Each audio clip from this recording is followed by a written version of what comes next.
Hi, my name is Ashley Schnegenberger, and I'm here to talk about the things that we learned in our Principles of Marketing course this summer. To go along with my presentation, I made this like kind of a flyer that we could hand out to businesses, just a sample flyer that we could use with businesses to show them how to change up their marketing strategy. I don't think it's going to show up on camera, so I'll attach the PDF to my discussion board, and if you want to download it or print it so you can follow along, you're welcome to do that. So the first point I made was that business professionals have got to accept that the traditional interruption style marketing just isn't reasonable anymore. There's too much information out there, too many marketing materials. It's in our mailbox, it's on our screens, on television, on our phones, it's emails. We're just bombarded with it nonstop every day, and no person can take all of it in. There's no way you can take in all of this material that's just floating around. So businesses have to come up with a new strategy for marketing. We can't just focus on the products anymore and that be enough to get our business noticed. So I made the goal for our new strategy to create raving fans. Not only did I love this book, this is a fabulous book, but I felt like every topic we covered this semester, every technique that we covered, it all went back to one thing. It all went back to a customer-based business is the best kind of business that we can do.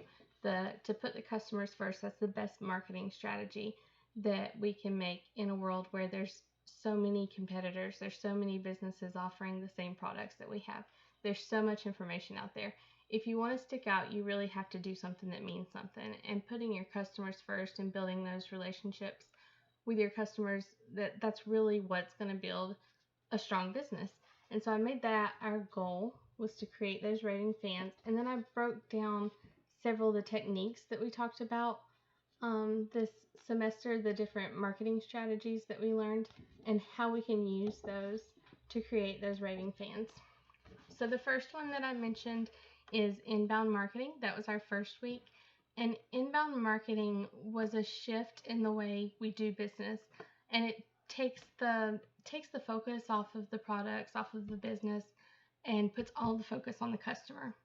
So it's easy to see how this one relates back to being customer first. Inbound marketing is customer first. It's inbound marketing is all about putting your customers' priorities, putting your customers' needs, wants ahead of anything else. And so an example on my flyer, the things that are red are examples of how businesses can start using these strategies right away to start trying to reach this goal right away. And an example that I came up with for inbound marketing was to create a system to keep records of all their visitors, their customers, leads, shoppers, keep all of the information and all the communication that they've had with all those people in one place. And that way they have a source to go back to, a place they can go back to in the future when they're going to be speaking with those same contacts, and be able to choose specific little details to connect with, to build those relationships, to individualize the conversation. And I feel like that's what inbound marketing really is just making it a more independent relationship rather than just a generic thing that you send everybody. So next is permission marketing, which is just what it sounds like, permission marketing. You ask permission before you send someone your marketing material. And so some ideas would be like using Google Forms to create a form. The MailChimp that we used this semester, they had some cool little pop-up ads that you can put in your emails and like pop up on blogs and to join their newsletter. And so using something like that, and then only sending your marketing material to the people that say yes, the people that respond with their information, respond with their email. So instead of using Facebook and sending your marketing material to 1,000 different friends on Facebook who are just going to ignore it, use those pop-up ads, use those forms, and only send the information to the people who have already given you permission. And then you have the time, you have the resources to put more into those emails, to those relationships. You can make them more specific, more personal, and that's what's going to get the best response. So instead of wasting your time with a bunch of people that probably won't respond, you put more time into those that likely will. and you get the better response. The next one is content marketing. Content marketing was something I had never heard of until this course, but I think it's a really neat strategy, a really fun idea. It's using things like podcasts or blog posts, graphics, videos to share things like tutorials, how-to, step-by-step recipes, information that somebody might go put into Google, things that they need to learn how to do. You provide content in those areas, provide valuable content for free, and then on that page, on the content that you provided, you add a call to action, a button or a link or something that somebody can follow through with that'll lead them back to your actual business page. So say maybe I put up a how-to on how to design a bedroom and have a pop-up ad that says join my newsletter.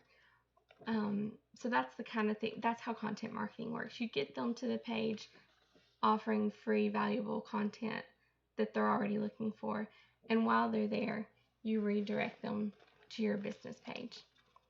And so I think that's a great one to put your customers first. With that one, a good point with that one is you already know what that person's interested in. You already know what they researched that led them to that particular content. So that gives you an in right there, something to discuss right there. The last one is email marketing.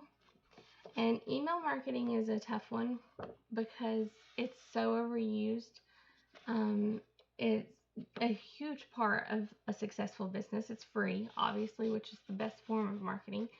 But there's so much of it out there. I don't check my email for a few days. And when I go in, like all the retail stores, all of the marketing emails, I'll just go through, check them all off, and they all go straight to my trash bin. And I'm sure I'm not the only person that does it. But so with email marketing, it's definitely a valuable resource. It's definitely something we can use to reach a goal, but we have to be careful with it. We have to mix it with strategies like our inbound marketing strategies. We have to make those emails individualized. They have to be customer focused. You can't send the same generic email to a ton of different people and expect anybody to pay attention to it. You've got to put content in that email that is specific to that customer if you want them to actually open it, because they're getting 100 other emails that day too. And so email marketing can be very useful. We've just got to be careful with how we use it, be able to make the most of it. The example I put, or how they can get started with it, is to use a email marketing service where someone else does the emails for you, or a marketing automation platform to start their own marketing campaign, like we did with MailChimp this semester. I had never used MailChimp. There were so many neat templates, different things you could do with MailChimp. I went through and made examples of so many things just because I was having fun playing with it. And so MailChimp's a great way. Things like that's a great way for businesses to get started with using this strategy. And so I really believe like all these techniques, these are all great ways to start putting the customers first, making customer-based businesses. And this is going to lead us to those raving fans. And I really think with interruption marketing just being a thing of the past, something that just doesn't work anymore, these customer-based businesses are really going to be what matter. They're going to be the ones that survive it all. So that's my take on the semester. I really enjoyed it. I had so much fun, learned so much, and I really appreciate everything we've done. Y'all have a great rest of your summer.